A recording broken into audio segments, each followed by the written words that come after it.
तो जय श्री राम की ये गूंज आपने सुनी और तस्वीरें भी देखी, लेकिन ये नजारा है नीतीश कुमार के शपथ ग्रहण समारोह का। 22 जनवरी को अयोध्या में जब भगवान राम की प्राण प्रतिष्ठा का कार्यक्रम था, तब पूरे देश में जो माहौल था वो किसी से छुपा नहीं।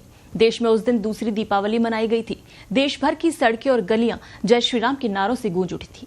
दुनिया के हर देश में बस इसी की चर्चा थी। वक्त कुछ ज्यादा गुजरा नहीं और देश के राजनीतिक दलों को इस बात का एहसास होने लगा था कि ये कार्यक्रम भाजपा के लिए एक बार फिर से सत्ता में वापसी का रास्ता आसान कर देगा। और ऐसे में इंडिया गठबंधन के दल जहां एक ओर इस कार्यक्रम का विरोध कर अनाप शनाप बयानबाजी कर रहे थे, तो वहीं बिहार की सियासी फिजा में एक दल जदयू था जो इस गठबंधन में रहते हुए भी गठबंधन के घटक दलों को ऐसी बयानबाजी से बचने की नसीहत दे रहा था। बिहार में राम मंदिर की प्राण प्रतिष्ठा के कुछ ही दिन बाद ये सियासी तूफान आया और यहां की सरकार बदल गई। सीएम तो नीतीश कुमार ही रहे, लेकिन वो महागठबंधन से अलग होकर भाजपा के साथ कदम मिलाकर चलने लगे।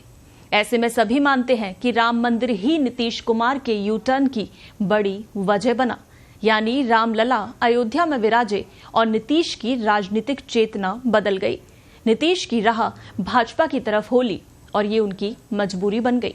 तो ऐसे में नीतीश कुमार के शपथ ग्रहण समारोह में जमकर भाजपा और जदयू के नेताओं ने जय श्री राम के नारे लगाए।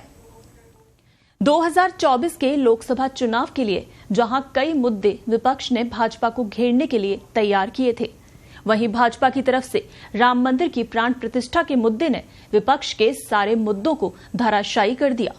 विपक्षी दल इससे बेचैन दिखे। विपक्षी दलों के नेताओं ने तो प्राण प्रतिष्ठा कार्यक्रम में शामिल होने के निमंत्रण के बाद भी इससे दूरी बना ली। तो वहीं नीतीश कुमार इंडिया अलायंस में सीट बंटवारे में देरी और खुद की अनदेखी से पहले से ही नाराज थे।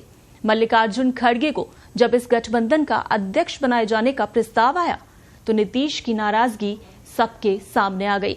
ममता बनर्जी ने तो नीतीश के सामने ही खड़गे को पीएम पद का उम्मीदवार बनाने का प्रस्ताव तक रख दिया और बाद में उन्हें इस गठबंधन का अध्यक्ष बना दिया गया। नीतीश को यह लग रहा था कि कांग्रेस इस गठबंधन को हाईजैक करना चाह रही है। ऐसे में नीतीश के सामने जब इसका संयोजक बनाए जाने का प्रस्ताव आया, तो उन्होंने इसे ठुकरा दिया।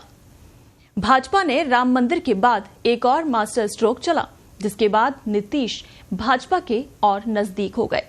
दरअसल पीएम मोदी ने कर्पूरी ठाकुर को भारत रत्न देने का ऐलान कर दिया और इसके बाद एक मंच से नीतीश कुमार वंशवाद की राजनीति पर निशाना साधते हुए गठबंधन सहयोगियों पर ही बरस पड़े। ऐसे में राम के आने पर नीतीश का मन बदला और इसी का ये असर है कि उनके शपथ ग्रहण समारोह में भी देखने को मिला, जब वहां राजभवन में जय श्री राम के नारे गूंजने लगे। एक बार फिर से सुनिए आप।